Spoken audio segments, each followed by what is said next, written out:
চৈতন্য দাস আদি কাজ করতেছে,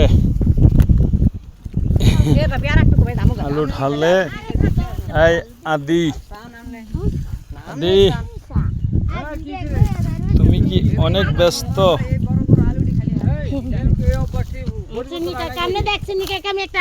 এই লয় মৃদু, মৃদু চৈতন্য দাস, মৃদুল চৈতন্য দাস।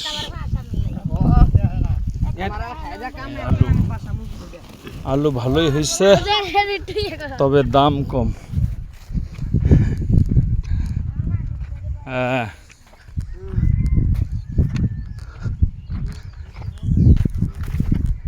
বসো বসো,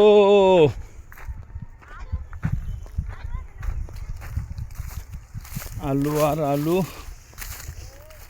আমার আগের একটা অ্যাডভার্টাইজ ছিল, বেশি করে আলু খান, ভাতের উপর চাপ কমান। এই যে দেখছেন আলুটা, বিকল্প পরিপূর্ণ আলু, যার আলু কোনো শেষ নাই, শেষ নাই। আলু বেশি বেশি আলু খান, ভাতের উপর চাপ কমান, চাপ কমান। হ্যাঁ, করব মোরা আলু চাষ, থাকবো সুখে 12 মাস।